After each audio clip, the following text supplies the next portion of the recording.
আসসালামু আলাইকুম, কেমন আছেন আপনারা সবাই? আমি মোহাম্মদ এনামুল ইসলাম আছি মালয়েশিয়া থেকে।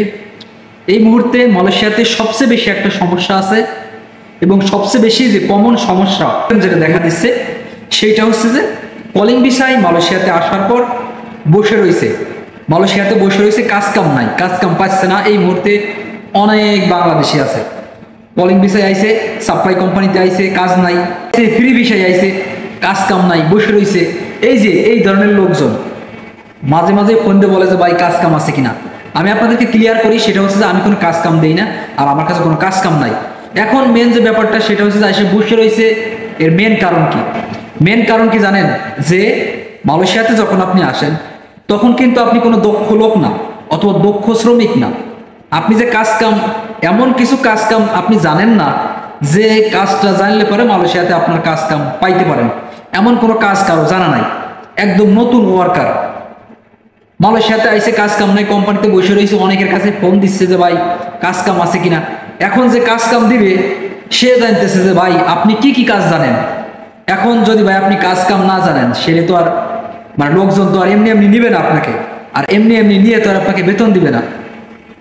যে আপনাকে ফোন দিক অথবা যার কাছে আপনি ফোন দেন, যদি আপনি বলেন যে আমি কাজ কাম জানি না, তখন কিন্তু আর কেউ আপনাকে কাজে নিবে না। এই সমস্যাটা কিন্তু আপনার প্রথম থেকেই বাংলাদেশিরা যখন মালয়েশিয়াতে আসে অথবা প্রবাসে যখন আসে, ম্যাক্সিমাম লোকই আমরা কাজ জানি না। আর কাজ না জানার কারণে কোম্পানিতে যদি কাজ কাম না থাকে, সেই ক্ষেত্রে আমাদের কি বসে থাকা লাগে। কাজ কাম খুঁজলে আমরা কাজ কাম পাই না, কারণ আমরা কাজ কাম জানি না।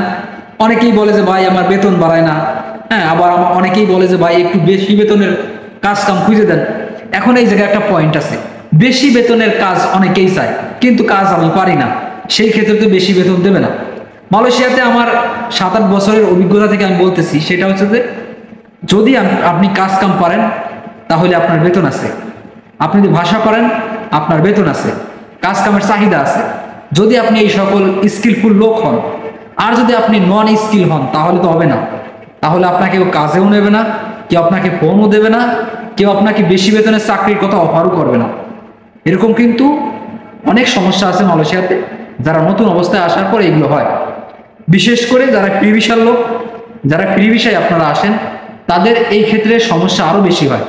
কারণ আপনি প্রিভিসায় আইছেন, আপনার কাছে ভিসা পাসপোর্ট, আপনি কাজ কাম জানেন না, সেই ক্ষেত্রে সমস্যার শেষ নাই। যদি এইখানে আপনার চেনা পরিচিত লোকজন থাকে, দোকান মার্কেট অথবা শপিং মলে কাজ কাম করে, অথবা ভালো কোনো প্রজেক্টে কাজ কাম করে, সেই ক্ষেত্রে কাজের চাহিদা থাকে, যদি কাজ কাম থাকে আর কি। আর যদি না থাকে তাহলে তো আলাদা ব্যাপার। এই কারণে আমি আপনাদেরকে বলবো, যখনই আপনারা দেশের বাইরে আসবেন অথবা প্রবাসে আসবেন, তখন অবশ্যই কোনো একটা কাজের উপরে আপনারা স্কিলফুল হন, কোনো একটা কাজের উপরে আপনি দক্ষতা অর্জন করেন, তাহলে আপনার প্রবাস লাইফ সহজ হবে। আপনি কাজ জানলে মানুষ আপনাকে ডাক দিবে, অথবা আপনি যদি যোগাযোগ করেন তাহলে তারা বলবে যে কি কাজ জানেন, আমি এই কাজ জানি, ব্যাস। তাহলে আপনার একটা ডিমান্ড থাকবে, বেতনের উপর একটা ডিমান্ড থাকবে, কাজের উপর একটা ডিমান্ড থাকবে। সো ভবিষ্যতে যারা নতুন এই মুহূর্তে যারা ভিডিও দেখতেছেন, যারা ভবিষ্যতে মালয়েশিয়াতে অথবা দেশের বাইরে আসতে চান, প্রবাসে যারা আসতে চান, আপনারা এখন থেকেই প্রস্তুতি গ্রহণ করতে পারেন, কোনো একটা কাজের উপর স্কিল গ্রহণ করতে পারেন, তাহলে আপনাদের জন্য ভালো হবে। আশা করি বুঝতে পারছেন ব্যাপারটা। ধন্যবাদ, সবাই ভালো থাকবেন, আর ভিডিওটা শেয়ার করে দেবেন যাতে সবাই জানতে পারে এবং বুঝতে পারে। চ্যানেল নতুন হলে অবশ্যই চ্যানেলটি সাবস্ক্রাইব করে রাখবেন। দেখা হবে পরবর্তী কোনো ভিডিওতে। ততক্ষণ পর্যন্ত ভালো থাকুন, সুস্থ থাকুন, আল্লাহ হাফেজ।